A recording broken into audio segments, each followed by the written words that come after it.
राजस्थान में इन दिनों सियासत जोरों पर है। एक तरफ 6 सीटों पर उपचुनाव होने हैं, दूसरी तरफ जो नेता हैं उनके बयान आ रहे लगातार आदिवासियों के लेकर, बिल प्रदेश को लेकर कई सारे मुद्दे। एक सांसद राजकुमार और जिन्होंने कहा था कि अगर देश में इस तरह की स्थिति रही तो बांग्लादेश जैसी स्थिति हो जाएगी। हमारे साथ उदयपुर के सांसद मन्ना लाल रावत है, जिनसे हम बात करेंगे क्या सोचते हैं। सर, एक तरफ उपचुनाव, दूसरी तरफ बिल प्रदेश की मांग जो लगातार उठ रही है। अभी आपके आदिवासी दिवस पर भी उस मांग को बांसवाड़ा में, डूंगरपुर में जोरों तरीके से उठाया गया था।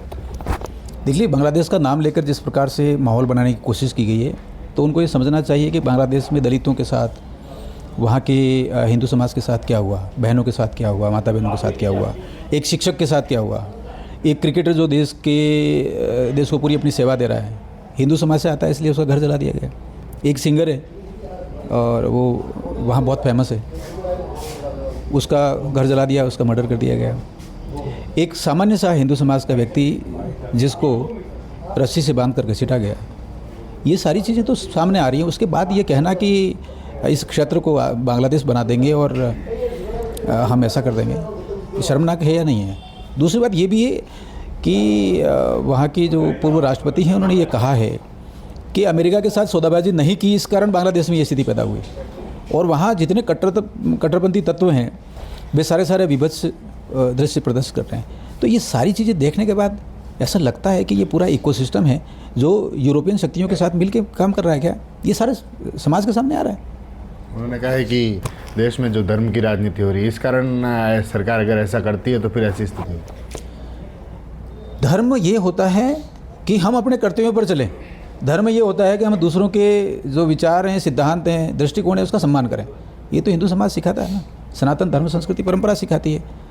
तो इसमें बात कहाँ से आ रही है। ऐसे जो टीका टिप्पणी करते हैं वो लोग संभवतः, जिसको एवेंजिकल फोर्सेस कहते हैं, कि वो ये चाहते हैं कि जो वो सोच रहे हैं वही एक अंतिम सत्य है। इस कारण टकराहट पैदा होती है और ये कट्टरता है। मूलतः इस प्रश्न में ही जवाब छुपा हुआ है कि जो ये कह रहा है कि धर्म की राजनीति कर रहा है, वास्तव में वही कर रहा है राजनीति। ये इसमें स्पष्ट है। उन्होंने कहा है कि बिल प्रदेश तो हम लेके रहेंगे। अभी जिस दिन सम्मेलन हुआ था, उस सम्मेलन में जो बहुत सारे प्रवक्ता थे और राजकुमार राउत ने कहा था कि सरकार इसको दबाने की कोशिश कर रही है, लेकिन बिल प्रदेश हमारी मांग है, उसको हम लेकर। आप क्या सोचना सर इस पर? बात ये है कि विकास की राजनीति, विकास के लिए बात, सबको जोड़ने वाली बात जिस ढंग से देश में चल रही है, नरेंद्र भाई मोदी तीसरी बार प्रधानमंत्री बन गए तो इन सभी की ज़मीन खिसक गई। तो वो बात तो इनको ध्यान में आ गई कि हाँ, कर कुछ सकते नहीं। देश की जनता जनार्दन जो है पूरी तरह से नरेंद्र भाई मोदी के साथ हैं। तो ये छोटे छोटे विषय जो भ्रामक हैं, चाहे संविधान को लेकर हो, चाहे जातिगत व्यवस्थाओं को लेकर हो, चाहे किसी ने इनको उकसा दिया कि ऐसा करने से वैसा हो जाएगा, ऐसा लेकर हो, इनको ये समझना चाहिए कि देश की आवश्यकता और जो विकास की नीति रीति है वो ये है कि सभी तेज़ी से चलते हुए 2047 तक विकसित राष्ट्र बनाने की बात कर रहे हैं। ऐसे में ये करते क्या हैं, ये भ्रामक बातें करते, उकसाते हैं, भड़काते हैं, यही तो बात कर रहे हैं।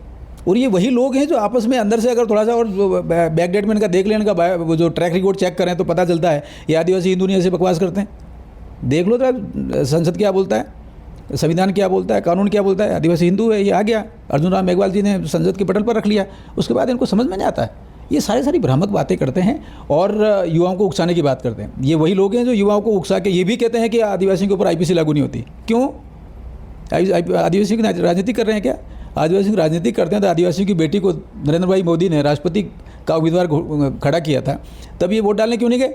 और एक गया था इनका, चला किसी और को दे के आ गया। ये झूठ बोलते हैं, ये पूरी तरह से भ्रामक है।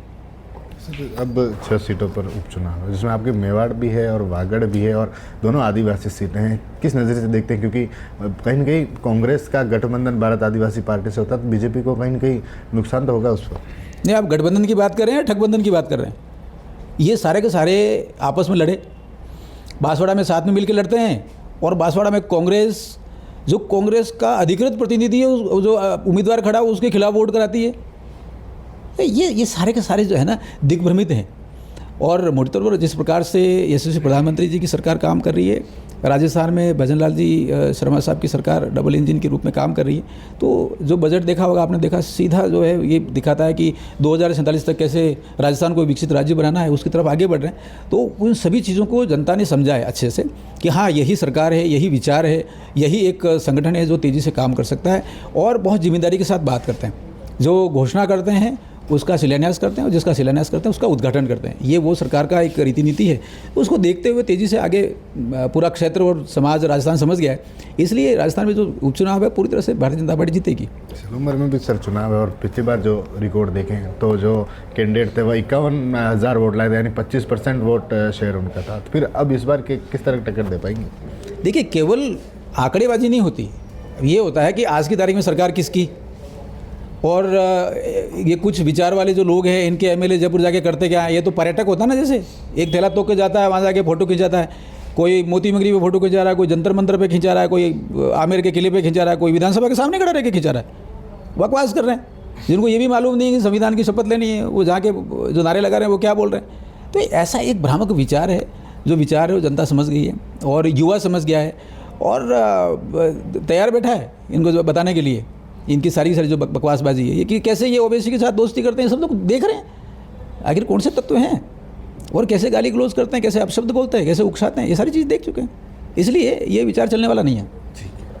तो ये थे सांसद मन्नालाल रावत, जिन्होंने साफ कहा है कि इस बार जो चुनाव है वहाँ पर बीजेपी आएगी। जिस तरह से सलूम्बर और 84 वहाँ पर भी उपचुनाव है और दमखम के साथ पार्टियाँ जुट गई है। TV9 के लिए राजेश डांगी।